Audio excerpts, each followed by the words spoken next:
Hi guys, this is Hirosaki. This story is all about what if Kurama travels back in time to save Naruto. To make a tragedy, you break something beautiful and frame the pieces. To make a victory, you break something mighty and rebuild it piece by piece. To make a life, you glue the pieces together and hope for the best. Kurama's still getting the hang of this human thing, but given that he's 30 years back in time with catastrophes to prevent and a blonde brat to save, he'll have to figure things out on the fly. Luckily, living with Naruto's been good for his ability to improvise, if nothing else. Before we start, kindly like and subscribe to this channel and look over the description box for the author of this amazing storyline. Welcome aboard. Chapter 1, Pyrrhic. Naruto surges forward, Kurama rising to the surface, and black twisted violet explodes before them, shattering the ground and tearing a vast crater in front of the approaching army. Go! Naruto shouts, halfway distorted with Kurama's own growl, and they've been working in harmony for so long that Kurama can't tell whether it's truly both of them acting with one mind or they're just familiar enough with each other that it doesn't matter. Behind them, an earthen wall sinks back down, and Kurama can hear Sakura shouting orders to retreat and regroup. He doesn't spare a glance around to see how many shinobi in the scouting party survived the first attack, though. All of his attention is on the twisted forms staggering upright around the edges of the Bijutama's devastation. Got enough chakra for another one of those? Naruto asks, dropping into a ready crouch. Clones shimmer into existence around him, a mere handful. Even Naruto's energy reserves aren't boundless, and they've pushed the limits far too many times in the past 5 years. Kurama scoffs, half in wounded pride and half in answering challenge. Hell yeah! Let's fry these bastards. They interrupted my nap. Naruto laughs at him, wild and reckless, and channels his chakra. Kurama feels the blonde's inner world bleed and shift, and opens his eyes in the bloody twilight of the physical world, earth firm beneath his paws. Come on then, old man, Naruto mocks lightly. You need all the beauty rest you can get. Kurama huffs, offended. Least I can't hide a baby in the bags under my eyes, unlike some people, he retorts, but crouches down, calling up his own power and exhaling it in a twister of fire. In the tornado's wake he lunges, not giving the enemy any time to recover, and Naruto charges with him, sage chakra flaring like a loosed tempest. A breath, a blaze of power bright enough to blind, and their mingled attack detonates like a sun exploding, sweeping out across the mountaintop and leaving nothing but ashes behind. The shaky edge of inexorable fatigue isn't something Kurama was ever familiar with before a few years ago, but by now he knows it well. It sinks its claws into him, pulls him down and makes him stagger as he comes to a halt. Beside him, Naruto is a little better. They've learned not to leave the others without at least one defender strong enough to halt Kaguya, but he still reaches up to lean against Kurama's leg, chest heaving as he pants for breath. Thanks, Kurama, he manages, patting orange fur lightly. Go back to your nap. I'll wake you up if anything happens. There's no arguing with the brat, especially when Kurama feels like he's very close to falling right over. He doesn't, because then Naruto would just laugh himself sick, and as much as everyone needs a laugh or two at times like these, Kurama's not going to let it be at his expense. He grumbles, pretty much just for show, but lets his physical form fade away. When he opens his eyes again, he's in a darkened clearing, a campfire flickering in the center, and even though there's no wise sage, no familiar Baijuyo gathered around him, it feels enough like home that Kurama can close his eyes again without worry, curling up against the trunk of a vast oak and settling himself comfortably. A slow breath, easing down from the tension of battle, and then there's a touch to his side, a gentle murmur that's less words than it is safety, contentment, trust. I'm here, don't worry, Naruto's chakra sense whispers around him, and Kurama breathes out and lets himself slide into darkness. A creeping sense of change brings with it the first stirrings of awareness.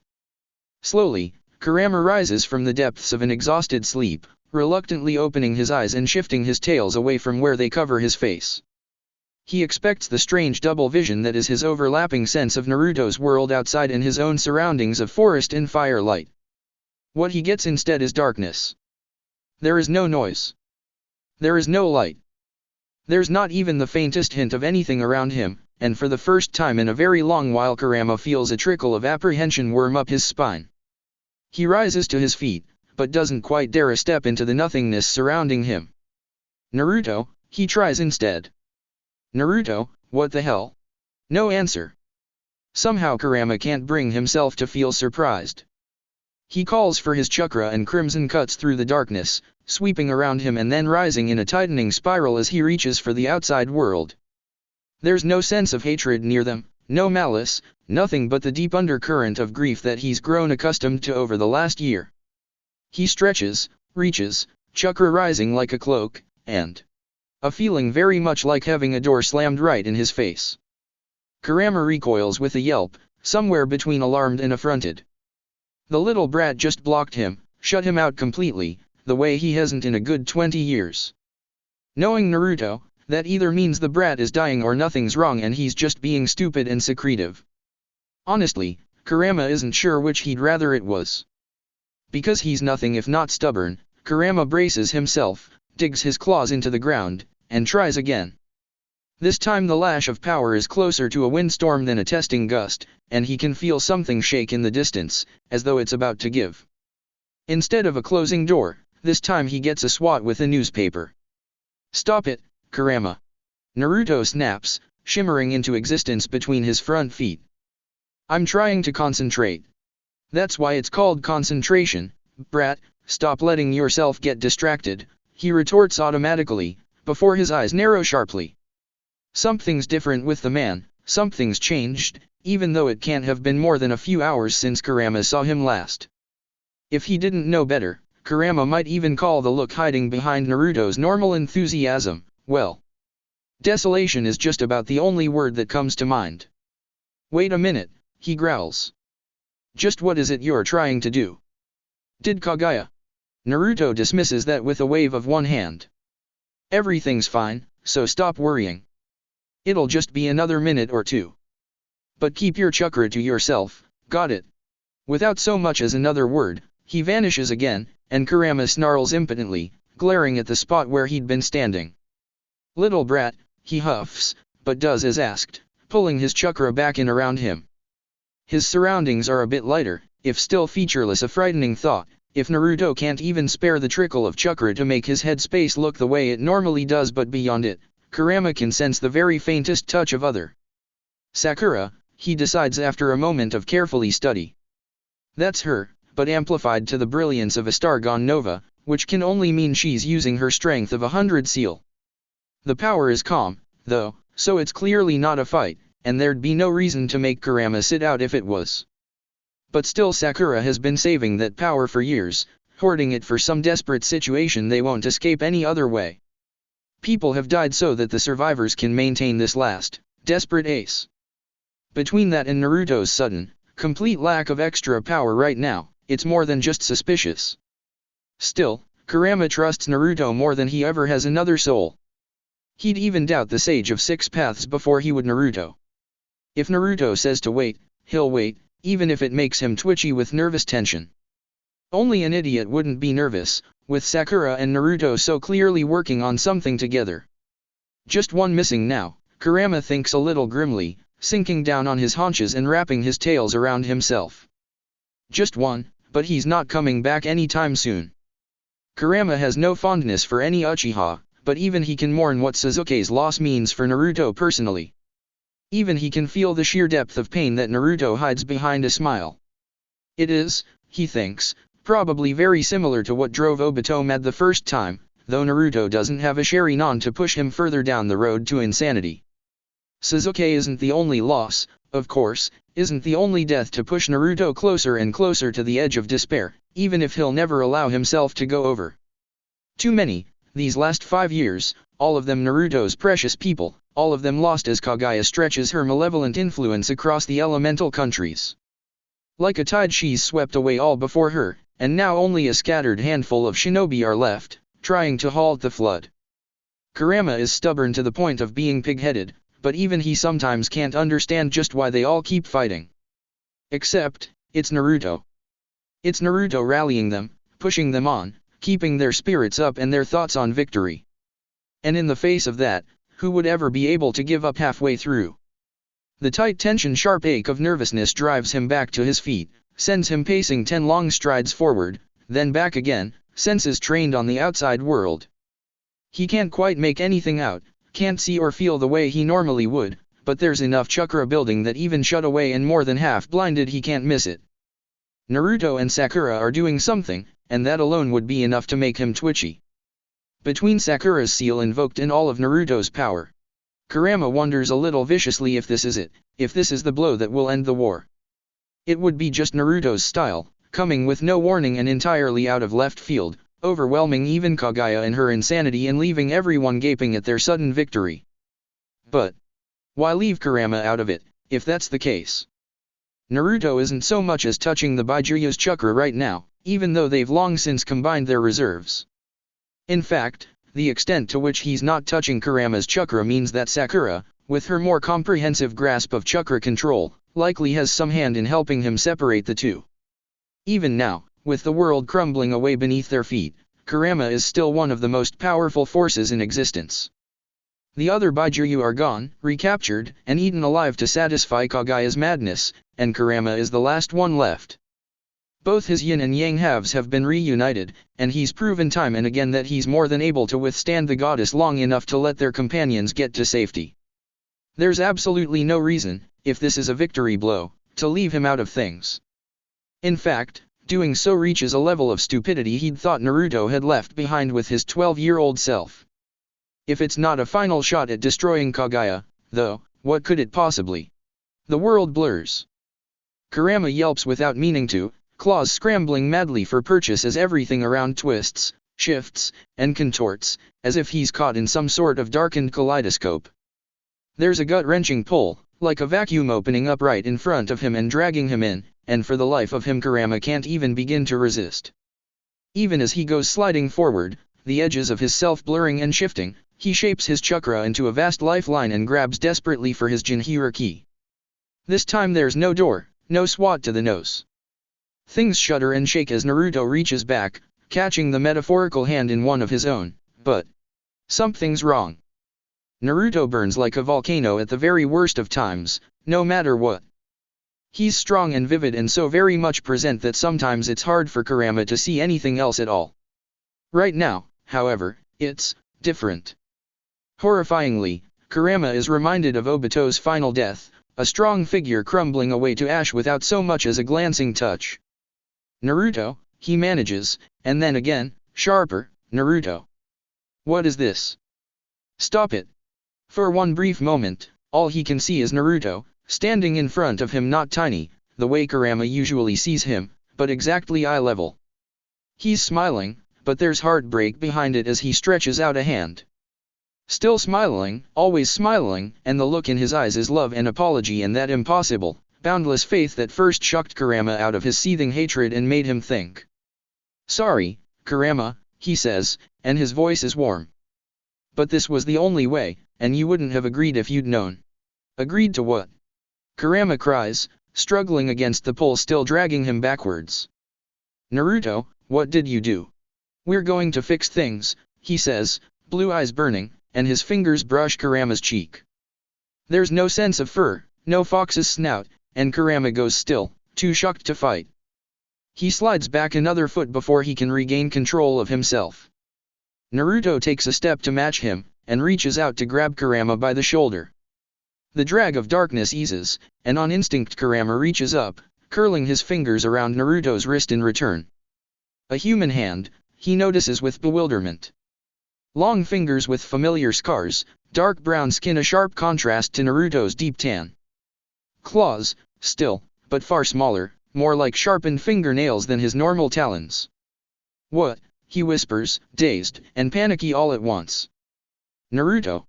Sorry, Naruto repeats, and like everything he says, he truly means it. Sorry, Kurama, but we couldn't think of another way. Kaguya's winning. We can't let her. We can beat her, Kurama tries, because he's heard Naruto say it enough times that it's rote by now. We can. She's mad, and we're protecting everyone, so there's no way. Naruto's hand on his shoulder tightens, and for a moment grief bleeds into the blue of his eyes. But we haven't, he says, and his voice doesn't quite break, but somehow Kurama would feel better if it did. Never, ever has Naruto allowed himself to grieve, not for his personal loss. Kurama's never really had anyone to lose, beyond the sage and this man in front of him, but he doubts that such a thing is healthy. Kurama, there's no one left to save. Kurama goes still, the pieces falling together with a horrible shiver of foreboding. Oh. Oh. Naruto's expression earlier, the look in his eyes now, the way his smile is faltering around the edges and held by nothing but dogged will. The camp, Kurama says, just above a whisper. There. The last of the shinobi, the last few people left alive. The camp he and Naruto had left when they received Sakura's distress call, knowing that her small team of scouts wouldn't be able to hold Kagaya's forces back for more than a few minutes at best. They'd run to reach her in time, leaving the people they'd gathered hidden safely away in a deep cave with plenty of exits. Because Sakura's messenger had told them how many they had faced, on the mountaintop. Told them how many, and Kagaya only has so many twisted undead soldiers scavenged from the corpses of those deer. Only a few hundred, and with all of them accounted for. She must have made more, Naruto says, and his smile fades away, replaced with exhausted resignation. There weren't, no one made it out. And 3 of Sakura's scouts died, so. He doesn't finish, but he doesn't need to. 9 shinobi remaining, plus Sakura and Naruto. 11 left, out of the thousands that once populated the world. It's clear enough that with this final blow, Kagaya has won. And this? Kurama asks. What is this supposed to be, then? The devastations are wiped clean from Naruto's expression, replaced with the implacable determination Kurama is so familiar with. Blue eyes turn to steel, and his smile is the one that makes Kurama impossibly, unwaveringly certain that there's no way things could end without some sort of victory. This. Naruto laughs, so very much the trickster that it makes Kurama smile too. This is you saving the world, Kurama. A seal blooms beneath their feet, like a flower's petals unfurling in the dawn. Lines both familiar and foreign, massive in their complexity, traced with power that makes the very air vibrate. Bits and pieces Kurama can recognize. The basis is the Hiraishin, he thinks, but it's been expanded, amplified. The Hiraishin puts all of its emphasis on movement across space, even though there's a component to deal with time, while this space has been written out, and time is the only thing left. No, he says, knee-jerk reaction to Naruto's insanity. Are you crazy? This won't work. No human could survive. Oh no. Naruto just smiles at him, even as Kurama redoubles his struggles, unfamiliar human hand locking around Naruto's wrist as he tries to wrench himself forward. Sorry, he says again. I'm sorry, Kurama. You're going to be? Kurama snarls, throwing himself forward with all the force he can muster. His free hand locks in Naruto's shirt front, but the fabric tears, and he cries out in dismay. No. Don't do this, please. Naruto, we'll find another way. The seal with enough adjustments. Naruto shakes his head. Sakura and I have been working on this for a long time, he says. We wanted to send all of the Baijuyo back, because there's no way to survive the trip unless you're a construct made completely of chakra. Human minds can't handle the strain. But now you're the only Baijuyo, and Sasuke's gone, so we don't even have as much power as we were planning on. Grief rises again, but Kurama can see him push it down and keep smiling. You're our last chance, Kurama, everyone's last chance. So, you'll do it, right? You'll go back and save all of us.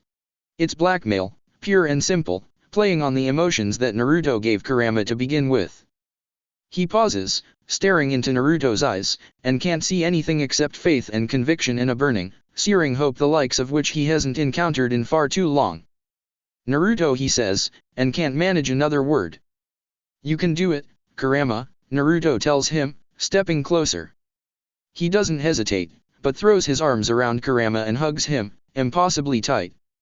It feels different than the casual or fond hugs Naruto has given him before, more like he's being fully wrapped in comfort and reassurance and love, and Kurama returns the gesture without thinking, burying his face in bright blonde hair.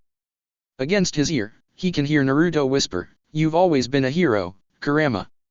Now everyone will be able to see it. I'll miss you, but you need to do this.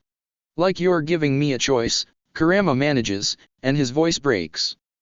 He pulls back just enough to meet Naruto's eyes, and says, "You were my first friend, Naruto.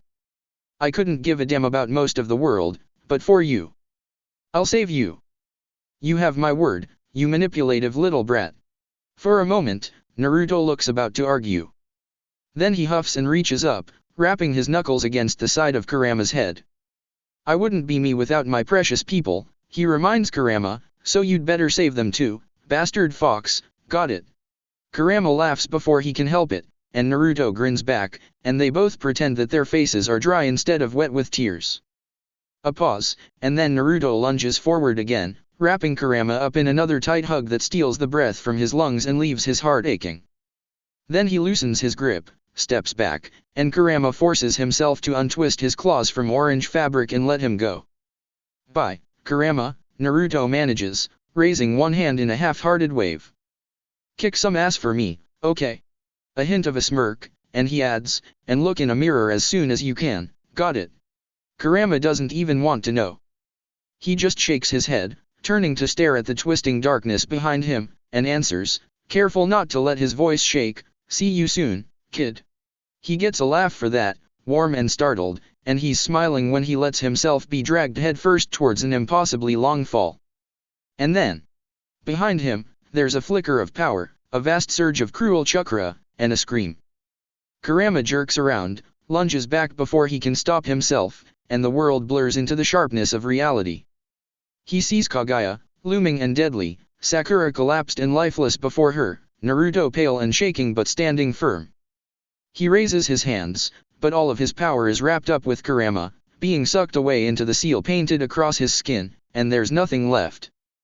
Black chakra rods stab through flesh, bright blood splattering across the grass, and Kurama screams, grief and fury and red-edged rage overwhelming him to block out the pain. One last glimpse of a familiar body falling, empty-eyed, and then everything is lost to darkness. Chapter 2, Harbinger. Notes. As a warning, this is going to be very angsty for the first half, and there's going to be a lot of bad decisions and not dealing or dealing poorly with feelings/grief/loss. Things will get better, though, promise.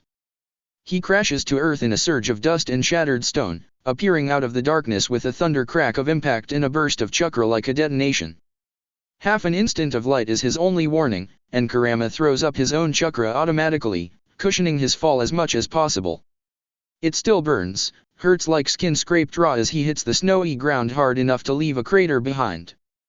For a long moment, the only sound is the gentle rain of stone clattering down around him, and the slow, groaning creak of a tree overbalancing and then falling with a crash. Kurama stays where he is for another moment, shocked by the sudden reassertion of reality, and then slowly pushes himself up. He's shaking, he realizes distantly. Trembling, puny human form shivering with what he distractedly thinks might be shock. He can't pay attention to that, though, because the only thing before his eyes is crimson spilling over green, a head of blonde hair bouncing carelessly against the dirt as Kaguya just dropped Naruto. Dropped him like garbage. Like trash. Maybe his shaking isn't all shock, actually. Kurama takes a breath and lets it out, and it gusts in a cloud of white around him. It's only then that he recognizes the cold for what it is: sharp, far sharper than he's ever felt before, especially against the wetness on his chest. He presses one hand over it and feels a twinge, but doesn't look down, already knowing what he'll see. Blood. Blood on an orange shirt, a cluster of small holes stabbed through the fabric, because this is Naruto's body, Naruto's form, and human minds can't handle the strain, Naruto had said. His skull had bounced off hard-packed earth with a sound like a ripe fruit carelessly dropped, bounced once before Kurama had lost his senses to the darkness, but he knows there wasn't enough chakra left for Naruto to let him manifest. Not a scrap to spare, so Naruto had locked Kurama into his own body and used that as a vessel, propelling them back in time even as he died. If there was any chance of him surviving the wounds Kaguya inflicted, he spent it all to send Kurama here. Grief tears at Kurama's chest, aches like an open wound. He presses one clawed, earth-brown hand over it, rakes his nails over smooth skin instead of fur, and snarls. It sits wrong in his throat, not nearly deep enough, without the edge of power he should be able to give it. It's a human sound, for all that he can still feel every inch of a Baijuyo's chakra wrapped up inside of him. Damn you, he whispers, tipping forward. His hands strike torn earth, and long nails dig furrows there as he tries to wrestle himself back under control. Another flash of that smile, that last laugh ringing in his ears, and he screams again, anguished and furious. His breath clouds white, like smoke, like ash, like the ash that will be all that's left when Kurama finishes grinding Kaguya into nothingness for what she did. He bows his head, hair falling around his face red as blood, instead of the blonde he hoped to see. Not even that much of Naruto left to him, and he snarls again, slamming a fist into the ground because he can't drive it into Naruto's damned self-sacrificing face. "Damn you," he shouts, and it echoes eerily over the snow-covered mountaintop, ringing with grief. "Damn you. Not like this. Anyway but this, Kurama alone, lost, decades out of time without anyone to rely on, trapped in the body of the human he loved above all others, with a promise to save everyone on his shoulders and a goddess stretching out her mad, grasping hands, ready to devour the world. Kurama is the most powerful of the Byakuya, ancient and aged and impossibly strong, but he can't be any more than that. He's never been a hero, no matter what Naruto might have wanted to think. Never a hero, never good without Naruto to push him forward, urge him on. And he's fought for years at Naruto's side, helped him and saved lives and protected as many as he possibly could, but it was because of Naruto. A sudden though, and it sends threads of horror twisting down Kurama's spine. What if Naruto isn't even alive yet? What if he's so far back that Naruto hasn't been born, and he'll have to spend years, maybe even decades waiting for that spark of light to come into being, waiting for his first friend to be anything close to what he once was? What if Naruto is never what he once was? What if changing Naruto so completely is the only way to save him? Kurama isn't a fool. People are shaped by their experiences, by every little thing in their pasts. The Naruto who grew up with parents and friends, the son of the Yondaime Hokage, would be nothing like the Naruto Kurama knew. Change one event, and that Naruto ceases to exist. It's entirely selfish, but Kurama doesn't want that to happen. He wants his Naruto, the boy with the bright blue eyes who laughs in the face of death, who never gives up and never gives in and will do anything for those he loves. Any other version of Naruto will be different, wrong, and Kurama thinks that he'll hate that person, that pretender, because his version was the greatest possible, and there's no other that can match him. The anger is a simmer now, locked away, and buried. He breathes out, long and slow, and then gets his feet under himself and rises carefully. Being bipedal is something familiar, but the balance is different now, off. He has to stand upright instead of bent forward, and his range of sight is strange, narrowed. The cold wind raises goosebumps on his skin and prickles over his cheeks, making him uncomfortable when before he wouldn't even have noticed, and he wraps his arms around himself for the bare bit of warmth it provides. The blood stains on his shirt, on Naruto's shirt, are already freezing, but he tries not to think about it. Physically, he thinks he hasn't moved far from where he was in the future. This is still Earth country, in the mountains near the border. At the edge of his range of vision, if he squints through the snow that's starting to fall, he can make out the looming shape of the peak where Sakura was attacked. But that was the height of summer, with all the snow melted, and this feels like true winter, fierce and biting. There's no use calling out, because no one will answer. They chose this place to hide because it was always empty. Not even the Iwanin like to come here, if Kurama really has traveled far enough back that Iwagakure exists once more. Instead, he scales the edge of the crater, pauses to get his bearings, and then heads southeast. 3 steps in and a flare of familiar chakra halts him in his tracks.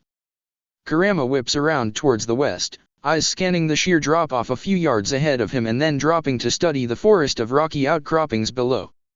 A moment, and then it comes again. Superheated chakra melting the surrounding snow in a surge of vapor before the steam is whirled away by the wind. The flood of renewed rage takes Kurama by surprise. Corrosive red chakra flares. He's moving before the decision is even consciously reached, clawed feet digging into snow as he leaps forward in 5 long bounds, launching himself off the edge of the mountain and skidding down the side. The cold burns his bare skin, but Kurama's thoughts are filled with bloody red fury, and he dodges stands of snowy pines without pause, heading for where terror and power are mingling. The air is already getting warmer, and under his feet the snow shifts to slush, then bare earth. One final leap and Kurama alights on an outcropping of boulders, as warm as if they've been baking in the sun, and looks down.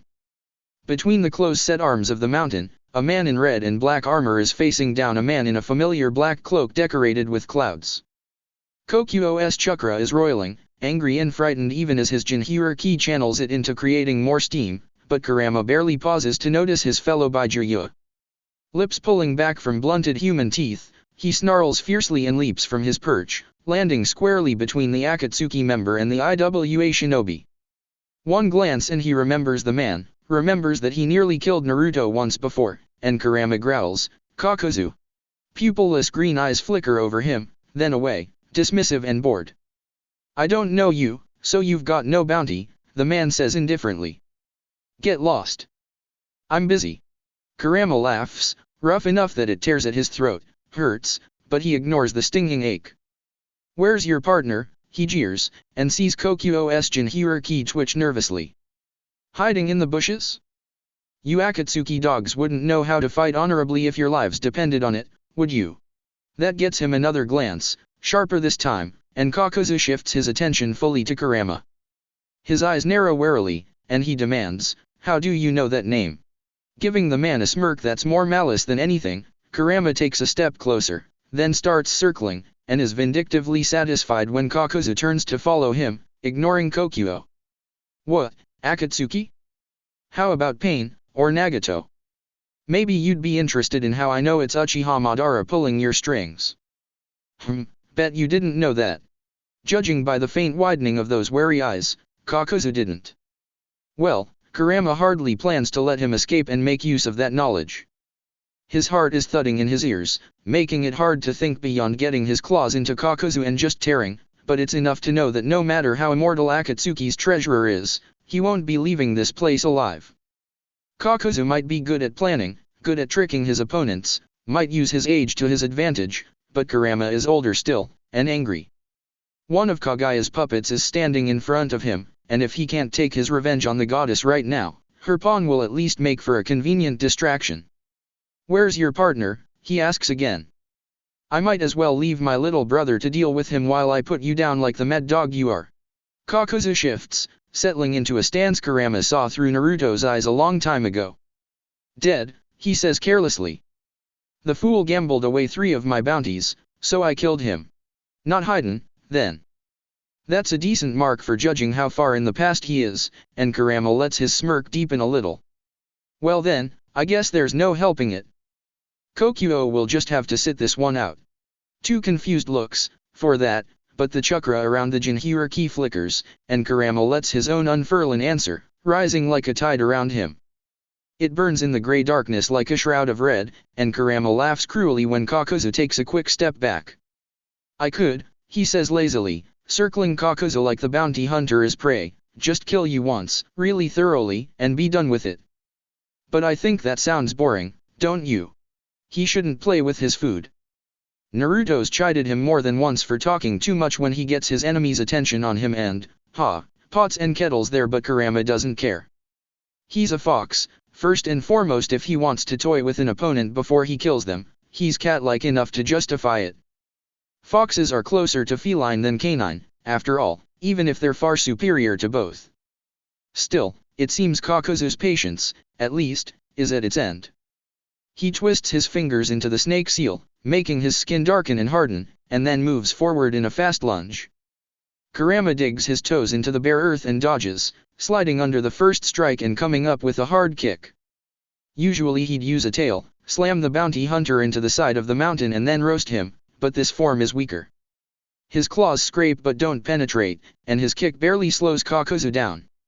With a curse, Kurama leaps back, then up, flipping over in midair and coming down on Kakuzu's back. He rakes his fingers across the man's cloak, tearing the fabric, and grabs for a mask only to have Kakuzu hurl him off with a furious cry. Kurama's laughing again when he disentangles himself from the cedar he landed in and drops to the ground. "Touchy, touchy," he mocks, and the rage is a bright-edged, knife-sharp bubble in his gut. "What, I'm not allowed to play with those?" Kakuzu growls, then steps back. He shrugs off his tattered cloak and turns, and Kurama watches with barely contained anticipation as the 4 masks rip themselves free of his body. He drops into a crouch, scraping his claws over stone, and lets his chakra build. It's probably stupid, throwing himself headlong at Kakuzu like this, but Naruto is dead, and Kurama feels rather like he'll never care about anything again. The masks move towards him, somewhere between a lumber and a stalk, and Kurama tenses, evaluating his options. The fire and wind masks are the most dangerous, since they can attack together, so he needs to take one of them out first. Or, well, both would work. With a low, rumbling laugh, Kurama throws himself forward, right at the wind mask. The creature falters, thin wings flaring, but before it can so much as start its attack, Kurama lashes out with one clawed hand. From this close, the shockwave is devastating, tearing through the construct as if it's made of rice paper, and Kurama leaps right through the shards as they fall, aiming for Kakuzu. With a curse, the bounty hunter darts back, even as the thick gray threads of his earth grudge fear slide out of his body and stab forward. It's only fitting that I take your heart to replace the one you've destroyed, he snarls. Die. Ha. Kurama slips to the side, then whirls before Kakuzu can catch him and breathes out a gout of flame.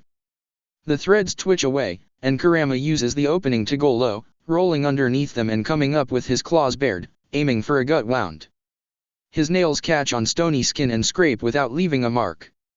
Kurama growls, even as Kakuzu strikes at his throat, and slides around the blow. With this little warning, summoning another shockwave is difficult, but he tries regardless, swiping downward right as Kakuzu turns to face him. It's comparatively weak, and Kakuzu manages to bring his threads up in time to block, but it still hurtles him back into the stone outcropping with a cry that's mixed anger and pain. A sudden shriek of steam exploding makes Kurama spin, distracted, and he has to duck as the shards of the fire mask go flying. Kokuo's Jinhiriki doesn't look at him, but keeps moving, whirling towards the lightning mask with another steam-enhanced kick. Kurama snorts at the showy move, but mirrors the Jinhiriki and aims for the earth mask. This time, he has enough warning to summon the precise ratios of positive black chakra and negative white chakra, then set it spinning in his hand. It's easy. So easy. How many times has he seen and felt Naruto do this, over the years? How many times did they combine attacks, raise Nan and Bijutama tearing through enemy ranks?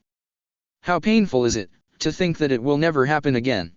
The Bijutama detonates the moment it strikes, and even without the size it would have in Kurama's old form, it's still enough to tear straight through the earth mask and then continue on, clipping Kakuzu before he can fully avoid it and tearing through the trees and stone behind him. The bounty hunter curses, then lashes out, and Kurama doesn't even try to dodge. He slashes down again, nothing more than claws this time, and Kurama laughs as they cut through the strange, rubbery flesh of Kakuzu's reaching threads. No more earth spear to harden his skin. Kakuzu can use it without the earth mask, but hardly enough to count. Hardly at all, when he's facing a Baijuyu and a determined Jinhiriki. The smell of ozone is his only warning. It sears and burns and hurts, and Kurama screams, tumbling to the side. He lands hard on his front shoulder, one hot bright mass of pain, and hears the Jinhiriki call out but can't answer. There's another cry, the sound of the lightning mask shattering, and then the man advancing on Kakuzu, but Kurama can't focus on anything but the pain. It's already fading, starting to heal, but he can't remember ever feeling pain like that before. Not through Naruto, not on his own. It's only very, very rarely that something has managed to hurt him, and the sheer unexpectedness of the pain is almost as staggering as the hurt itself. Even as the skin knits itself back up beneath his fingers, the raw ache easing, Kurama slumps forward. It was a glancing blow. The mask's false darkness just managed to clip him, not strike him fully, but Kurama has a new respect for Naruto, taking Sasuke's Chidori through the heart and surviving. Weighted footsteps, heavy and loud, make him look up. The armored man is approaching, steam fading from the device on his back, and he crouches down beside Kurama. He got away. Are you all right? He asks carefully. Fine, Kurama huffs, dropping his hand to show the new, unmarred skin as he sinks back on his heels. It would be best to go after Kakuzu now, before he can get any hearts to replace those they destroyed, but Kurama can sense the bounty hunter moving rapidly towards the east, already at the edge of his range and about to disappear. Between that and the faint tremors of singed nerves, Kurama doubts he'll be able to catch the man before he can vanish. Damn it, he thinks, claws slicing through the fabric of his pants as he curls his hands into fists. Damn it all to hell. That was my chance. A lost chance, now, and worse yet Akatsuki will know that someone has learned their secrets. Kurama wants to think that Kakuzu won't tell them, but that's stupidly optimistic. Far more likely he'll keep a few bits of information to himself, but tell them the rest, and that means they'll be prepared for someone hunting them. Fuck. He shouldn't have jumped into the fight. It was stupid and reckless and dumb, and Naruto would have done it. To save Kokuo, Naruto would have sacrificed the advantage of surprise in a heartbeat, and not mourned the loss. Here and now, Kurama supposes he can't do any less. With a sigh, he rakes one hand through his hair, pushing it out of his face, and then rolls his eyes. Tell your Baijuyo to stop thrashing, he orders sharply. He's gonna give me a headache. The man stiffens, but doesn't flinch away despite the wary look he gives Kurama. You know a lot of things you shouldn't, he allows after a moment. Who are you? Kurama's never actually given his name to anyone but Naruto. He hesitates for a long moment, debating it, and then gives in with a soft sigh. Humans share their names freely. He's human now, at least in appearances, so he might as well get used to the custom. Kurama, he answers, and then snorts as Kokuo shifts in agitation. Yeah, you dolphin-headed freak, it's me. Stop thrashing like a landed carp, it's unbecoming of a Baijuyo. The Jinhuriki is eyeing him like he's the freak in this equation. You're familiar with the Gobe, then. Kurama shrugs, carefully looking away. He wipes his bloody hand on a patch of grass, then shoves his hair out of his face again with a flicker of annoyance and answers, we've met. Who are you? There's a pause as the Jinhuriki apparently processes this, and then he inclines his head. I'm Han, formerly of Uegakur. Thank you for your help. I'm not sure I could have survived him alone. Kurama pauses, reluctantly looking up at the tall man, and then sighs. He closes his eyes and rubs at his brow in irritation, because it's complete madness, sheer stupidity, but he keeps looking up into pale brown eyes and resenting them for not being blue. Resenting Han's polite, careful speech because it's not a cheerful and exuberant flood, interspersed with a bright believe it. This isn't his Jinhuriki, could never be, and petty as it is he's more than willing to hate the man for it. Naruto's loss hurts more sharply than his physical wound, and Kurama already knows it won't heal half as easily. Judging by the way it hurts right now, it might never heal at all. Akatsuki lead to my best friend's death, he says, and the words feel raw in his throat, burn like acid on his tongue as he speaks them. If you know any of the other Jinhuriki, pass the word on. They're being hunted, and the bastards won't stop until they've captured every last Jinhuriki and ripped the Baijuyo right out of them. Han stills, studying Kurama for a moment, and then nods. I'll tell Raushi, he offers quietly. I believe he's met several of the others, so he can let them know. Thank you, Kurama. It's not like we managed to kill the bastard anyway, Kurama dismisses, rising to his feet. Several nerves spasm painfully, making his arm jerk as he grits his teeth, but the feeling subsides a moment later. You'd have figured it out without me. Except, he wouldn't have. Kokuo was one of the first Baijuyo captured, if not the first. In intervening when he did, it's likely Kurama has already changed history, changed the past. It's too distant, too small a change to have affected Naruto already, but suddenly the only thought in Kurama's head is to go and find the boy and see for himself, to make sure. He won't let his Naruto be destroyed, not by his own actions and not by anyone else's. He'll die first, and burn the world down with him. Decided, Kurama straightens. Konoha is several days' travel southeast, so he might as well start now. Good luck, he says, offering Han and Kokuo a careless wave as he turns towards the forest of stone spires. Wait. Han calls, and when Kurama looks back with an impatient frown, the man is drawing out a sealing scroll. An extra uniform, he explains, catching Kurama's slightly wary glance. I carry spares, and you don't seem to have any supplies. It's a long walk to anywhere like that. Kurama gives the man's armor a skeptical glance. Thanks, but I'm not a fan of clanking when I walk, he says dryly. Han blinks at him for a moment, clearly startled, and then chuckles. Oh, no, he offers reassuringly, unsealing a small pack and flipping the top open. A moment later, he tosses a few folded pieces of cloth to Kurama, who catches them automatically. "Take them with my thanks," he murmurs. Pride makes Kurama want to argue. The chill of the wind and the sting of the snow under his bare feet convinces him otherwise. "Thanks," he says gruffly, tucking them under his arms. Don't get caught." Han inclines his head formally. "Your little brother will be safe," he promises, the words clearly leaving a strange taste in his mouth, and Kurama laughs roughly. "He'd better," he says, then turns away again. "And, Kokuo, if there's anything redeemable about him, don't let it go to waste." A good jinhiraki's hard to find, and hard to keep. Without waiting for a response, he takes 3 long, bounding steps and leaps up, alighting on the branch of a pine. It quivers and shakes, not as sturdy as the fire country trees Kurama through Naruto is used to, but he keeps his balance on the swaying bough long enough to leap to the next, and then the one beyond that. In moments, he's moving southward quickly, aiming for the closest break in the stone forest. Going to Konoha is stupid, especially when he should be chasing Kakuzu. It's Naruto levels of stupid, shoving blindly through all logic and reason just because someone precious is far away, just because they might be in need of him. But Kurama couldn't care any less if he tried. All he wants is his jinhiraki back, his best friend returned to him. And if he can't have that, then he just wants to see Naruto, to prove to himself that the boy is alive, existing. The blood on his shirt is frozen, cold against his skin. Even so, Kurama presses his hand over it, this macabre reminder of Naruto's last sacrifice, and forces his numbed limbs to move faster. All he wants is Naruto, and Kaguya herself isn't going to stop him from getting to the boy. Chapter 3, Sucker. Traveling as a human is stupid.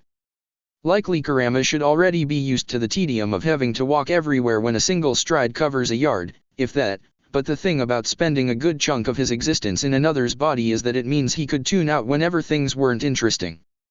A lot of his time was spent sleeping. Or, before Naruto got to him, seething. Plotting and planning, recovering, drowsing, remembering the sage's final words, things like that.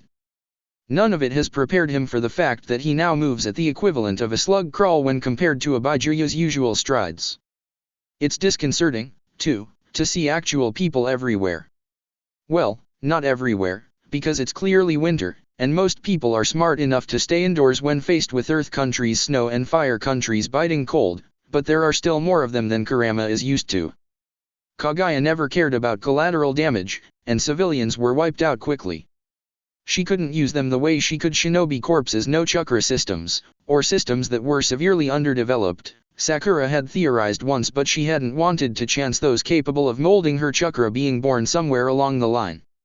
It's strange enough to see movement on the roads that Kurama gives plenty of odd looks, in addition to those being directed at him. Those he ignores for the most part. It's easy enough to put down to the fact that Han is a huge man, easily the largest of the jinhiraki, and Kurama feels rather like he's swimming in the borrowed uniform. It probably looks like he mugged a giant for his clothes or something. It's annoying, but so is practically everything about this situation. He thinks of Naruto again, of what Naruto would say or do in this position.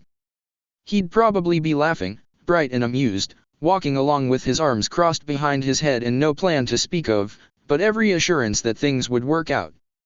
Kurama can almost see Naruto out of the corner of his eye, walking beside him, and has to shake his head sharply to banish the vision. His Naruto is dead. The little boy he's going to see isn't anything close to his Naruto yet, and while Kurama will make every effort to be sure he becomes that person eventually, there are no guarantees. To honor his Naruto's last wishes, there's every chance Kurama will have to destroy all likelihood of the man coming to be. Because he's here to stop Kaguya, and to do that he needs to cut off all her ways of coming back. Zetsu needs to die, to disappear, and that means Kurama will likely have to take the rest of Akatsuki out as well. It's not exactly a hardship, given their aims and what they did the first time around. A threat to the jinhiraki is a threat to Naruto, and Kurama's hardly about to let that stand.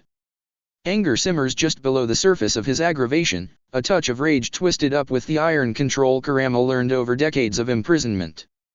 There's no jailer this time, no red-headed woman clinging to his chains, no blonde boy determined never to hurt anyone with Kurama's power, but still. Kurama looks human. He's not the vast harbinger of disaster anymore. That's the creature still sealed and seething in Naruto's soul. Kurama as he is now can't afford to let his anger out, not until he's fully used to being human. Kakuzu defeated him. If Han hadn't been fighting as well, it's possible Kurama would have died there in the snow, rendering Naruto's sacrifice absolutely meaningless. He doesn't know this body's healing capabilities, and doesn't want to test them. The wounds from Kagaya's chakra control rods vanished, but how much of that was Naruto's body and how much was it the seal? Does Kurama's chakra make any difference, even when Naruto's system is so used to having both it and an Uzumaki's resilience? The Uzumaki part is gone now. There's no trace of Naruto's chakra remaining, and Kurama has searched every last cell of this new familiar body looking for even a hint of the former occupant. It might as well be an empty vessel, though, a jar with every last ounce of its contents emptied out, wiped clean and left for Kurama alone. Damn the brat for being so good at seals, anyway. Why couldn't he have turned that to finding a way for both of them to come back? Why couldn't their positions have been reversed? Kurama knows the limits of empathy, his abilities, and Naruto had none. Naruto would have saved everyone, brought every last enemy crashing down to stand alone in victory. With or without Kurama, he's always been a hero. Kurama is a natural disaster trapped in physical form and little else. He remembers, again, the scene just before Naruto hurled them back in time, blood and darkness and matte black metal, Sakura's body crumpled like a dropped doll. Remembers Naruto falling, the dull, flat sound as his body hit the earth, too late to stop the seal from working even as the light slid out of his eyes. Tries not to think about the mad rush of chakra, the snap of reality twisting and breaking around him as whatever specks of Naruto were left inside him burned away, the human soul too fragile for such a shift. What does it mean for Kurama, that he survived intact? Kurama knows he's not a demon, no matter what the fools living now would term him. He knows little of evil, little of good, either, of course, because he's a creature of malice and hatred, but what he is comes from the humans themselves. He is what the sage made him, and if the humans want to call him evil, so be it. He's simply a reflection of their darkness, but Naruto has shown him time and again that being so doesn't mean he can't reflect their light as well. This world might mean little to him, all its souls passing by like ants, but Naruto was never like that. And for Naruto, he'll save them. That it means he'll be able to take his revenge as well is simply a nice bonus, for all that Kurama relishes that fact.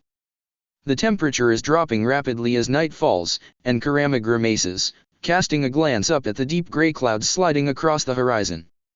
Snow is rare in Fire Country, as long as one stays out of the mountains, but with Kurama's truly magnificent luck it seems he's just in time for a storm. He has no money, so finding an inn is out of the question, and as generous as Han was providing him with unripped clothes, they're hardly thick enough to keep him warm in a blizzard. Given that he's passing through farmland right now, there aren't even any nice caves to hole up in. It's either sleep in the bushes at the edge of the road or break into someone's house, and Kurama doesn't want to deal with all the possible problems that could come with the latter. Still, there are lights ahead of him, a small, tight cluster of them, and Kurama decides he might as well check the inn regardless, if there is one. As much as it irks his pride, the innkeeper may be willing to take pity on him, or let him do manual labor to make up for a night's stay. A little indignity is worth not freezing to death, Kurama decides reluctantly. Besides, his feet are still bare.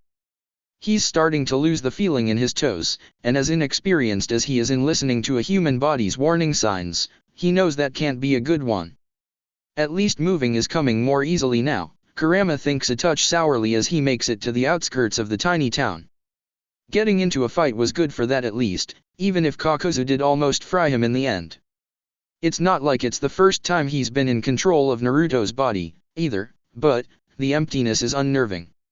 For more than 100 years, Kurama has shared a form with a human, kept to the back of their thoughts whenever he couldn't fight his way to the front, and being without the submerging hum is like gravity suddenly shifting so that things fall sideways rather than down. It knocks him off balance, and he finds himself so aware of the lack of noise that it's very close to maddening. Naruto was always doing, even when he wasn't in control. Always thinking, always feeling, and now there's just nothing. The inn isn't hard to find, at least, and Kurama forces himself from his thoughts, lifting his eyes to study the sign. There's no notice that those who can't pay will be thrown out, so Kurama supposes that's a step in the right direction, though he doesn't have much hope of the owner being accommodating. Maybe he's been jaded by his own experiences, and Naruto's as a child, but he's seen a whole lot of the worst humanity has to offer, and most of the good has been inspired by Naruto alone. In all likelihood, it's simply the world they live in. Hard to keep a positive outlook when you're little more than a mercenary for hire. Even Naruto could be pragmatic about it, to a degree. Shinobi are shinobi, and people buying their services keeps the villages running. There's only so much room for ideology, and while Naruto managed to walk that line in the years he was Hokage, Kurama can't imagine many other people would be able to. Sighing softly, Kurama rakes a hand through his hair to get it out of his face, then approaches the inn. The interior is brightly lit, and as he pushes open the door, he can see a small bar and dining area off to the side. The smell of food makes his stomach rumble disconcertingly, and Kurama grimaces, pressing a hand over it. These reactions are weird. He's still not used to having them, no matter how long he's spent as someone's ghostly passenger. Having them happen to him firsthand is a lot different than distantly knowing they're occurring. His entrance gets him a few sharp, wary looks, but otherwise nothing, and that's weird too. Kurama is still used to those who don't know him through Naruto running screaming at the sight of him, and for all that he's now a normal human size slightly below average, even, thanks to the brat never quite managing to outgrow his shrimp phase, the lack of reaction to his presence just feels strange. Shaking it off, Kurama glances around to get his bearings, then heads for the small desk at the bottom of the stairs. The older woman working there glances up as he approaches, looks back down, and then does a double take. One brow arches skeptically, but she puts her pen down and asks politely, "Can I help you?" Kurama hates this. The damned brat would be so much better at everything, he thinks, and it stings enough to make him twitch. Taking a breath, he forces himself not to growl the way he wants to and instead answers, "Yeah. Any chance you'd be willing to trade a night's stay and a meal for some work?" The wariness changes to a considering expression, and the woman looks him over. "We have firewood that needs cutting and moving," she says after a moment. "My son would do it, but he was injured by bandits on the southern road." Kurama tries not to grimace. From nine-tailed demon fox, scourge of humanity's darkest places, to woodcutter. Jayaki would laugh himself sick. Not to mention Shikaka would actually die laughing. "How about I take care of those bandits instead," he suggests, smiling. Not his fault if the expression has a few too many teeth in it. That gets him another look, even sharper this time. "You're a shinobi?" the woman asks, clearly searching for a Hittite. It makes things both easier and harder that Kurama doesn't have Naruto's, either the old one with Konoha's symbol or the Alliance one shinobi started defaulting to once Kaguya wiped out the first few villages. Either would raise questions, but they would answer them, too. As it is, both of them were lost years ago, so Kurama simply nods and says, "Unaffiliated." "I probably should have guessed, the way you look," the innkeeper says shrewdly. "If I have your word you'll hunt them down tomorrow, you can stay. Room 5 is empty, and it comes with dinner." It takes effort not to bristle a little at the remark, and it reminds Kurama of Naruto's parting comment that he should look in a mirror, which between the ache of grief and the bite of irritation just puts him in a foul mood all around. "Fine. Good," he manages. "I'll go after them as soon as I wake up." A fight sounds like a good idea anyway, and he'd likely have gone after them whether she agreed to the trade or not. Bandits generally set up camp, so Kurama could have slept there after he killed them. Still, a warm meal beats scavenged scraps or stolen rations, and this way he's assured of a soft bed. There have been too few of those, the last 5 years. For the sake of all of Naruto's complaining about the lack, if nothing else, Kurama will take advantage. "We have a deal," she agrees, and passes over a key. Again, room 5.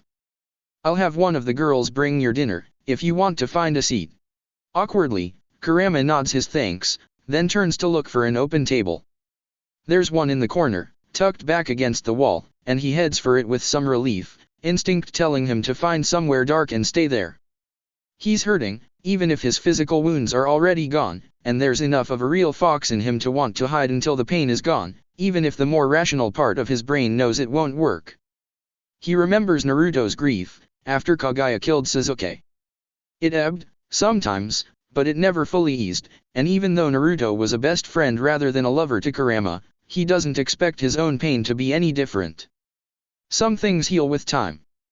Loss scabs over, but never seems to go away. The nightmares come as a surprise. Kurama gasps awake some time before dawn, sweat-soaked and shaking again, this time with the image of Naruto's slack, empty face before him, twisted with the corrupted gray lines that always marked Kaguya's controlled corpses. There's nothing else, no danger, no threat, but that alone is enough to make Kurama hunch forward, fisting his hands in his hair and ignoring the prickle of claws too close to his scalp. He takes a breath, lets it out in a rough, shaky cry, and clamps his eyes shut, fighting to hang on to that last smile Naruto gave him rather than that horrible creation of his subconscious. It's not real. He knows that, logically, because what he saw was this body falling, and since Kurama is wearing it right now there's no way Kaguya in that time could have animated it like some macabre puppet. But Kurama heard it, the sound of Naruto's body striking the ground, dropped, discarded, meaningless without the real Naruto inside it. And now Kurama will have to live with the reminder every day, every time his heart beats, every time he moves. Because this is Naruto's body, but Kurama has stolen it, taken it over. Maybe he wanted this once, but not for 20 years at least. He's the pretender here, the fake, and he hates himself as he never, ever has before. Always his loathing has turned outwards, been directed at others, but now he might as well have killed Naruto himself. For all that this wasn't his choice, he might as well have cut the Jinchuriki's throat with his own hand. A sound tears out of him, rough and choking and as sharp as knives, and Kurama's body shakes with the force of it. Another, and then again, and there are tears on his cheeks and Kurama can't understand how, but he's crying. Crying for the loss of the first person since the sage to bring light to his world, crying for the loss of his best friend, his partner, the one creature in all of creation who looked upon his soul and loved him regardless. Naruto is gone, and Kurama is all that's left. It hurts. The world feels empty and gaping and so terribly open, as if it's about to fall away beneath his feet and leave him spinning out into nothingness. The anger filled him up, before, the anger and the petty bits of irritation, but in the spill of cold moonlight falling through the window, all of that has been burned away. Grief rises in its place, too much for his tiny human body to contain, and Kurama feels like it should wash him away, drown him completely. But instead, it builds and builds and there's no release, no deliverance. Just grief. Just sorrow. Just loss, and the burning, twisting knowledge seared right into the heart of him that nothing will ever be the same again. For so long, they fought. For survival, for revenge, for protection of those left. There was always a thread of hope, though, that someday, somehow, they would get their world back. Naruto had so very much to do with that, pushed them all forward towards that vision of peace and home and family when they won. Only with that last, final strike did they lose it, and even then, Naruto still clung to his hope that Kurama would make it back, would fix things and let everyone be happy. But here and now, Kurama has none of that. His world will never, ever be what it was, and from now until this body crumbles away, he's going to have to live with this unfamiliar grief, these human emotions, and remember every second of every day just what it is he lost. Damn you, he whispers around the edges of a sob, pressing his forehead against his raised knees and wrapping his arms around his head. Damn you. But it doesn't have the edge of anger to it that it did just hours before. There's only the ache, and even though Kurama knows himself well enough to realize the fury isn't gone forever, he hates this. Hates this weakness, hates the fact that he can't ride the hard edges the way he always did his malice and anger. Hates that he wishes he could have been the one to make the sacrifice instead of Naruto, because he shouldn't. For anyone else he wouldn't even dream of it, but a world without Naruto isn't one he wants to live in. There's nothing romantic about the sentiment. Nothing of lust or desire or anything like that. But Naruto was the first human to earn his name, to earn the free use of his power, to earn his trust and his friendship and his love. Naruto was the one person in existence for whom he would have done absolutely anything, and to be without that is like severing half his soul and trying to move on without it. Enough, he tells himself, tells this small, weak body, but it doesn't work. If anything, the tears come faster, hot and uncontrollable, and Kurama lashes out in frustration and pain, slashing futilely at the air. Enough, he cries, but it breaks partway through, and he can't bring himself to say it again. Surely, he can't cry forever. Surely there's an end to this somewhere. It's still hours until dawn, but Kurama can't stay here any longer, inactive, mired in unfamiliar emotion. He felt, as a Baijuya, but, not like this. Not to these intensities, not with such pain. It's new and he loathes it, the shakiness of his limbs and the hollow emptiness in his chest, the dry sting of his eyes and the raw rasp of his throat. So vulnerable, with so many weaknesses, so many places where even a hard touch can kill. But he doesn't hate humans blindly, not anymore. Maybe Naruto is the best of them, but through him Kurama has come to know others lost now, maybe, but he called them friends once, would have fought to his last breath to protect them. Their weaknesses give them strengths he's never quite been able to understand, and he wonders if, like this, he'll someday learn. Restlessness and the ache of the unfamiliar silence drives him up and out, still pulling the sash of his borrowed robe closed. The inn is deserted but echoing with snores, and the buzz of the noise against his ears makes Kurama grimace. Shinobi don't snore, as a rule, and he's not used to the sound.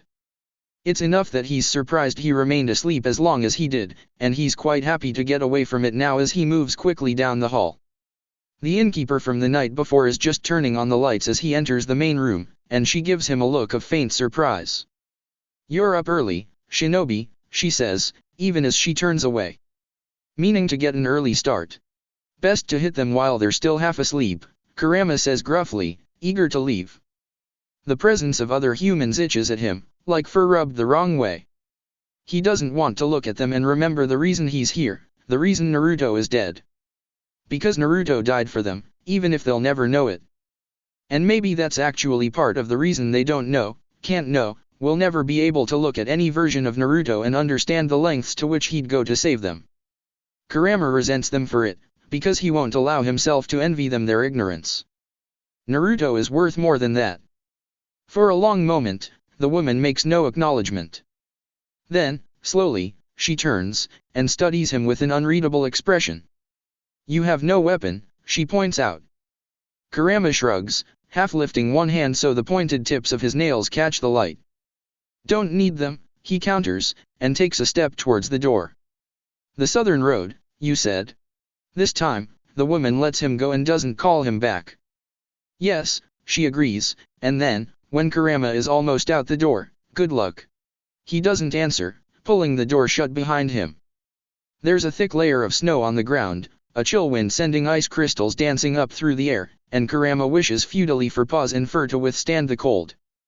Still, he made a promise, and he'll keep it, so he grits his teeth and steps forward, ignoring the snow's bite.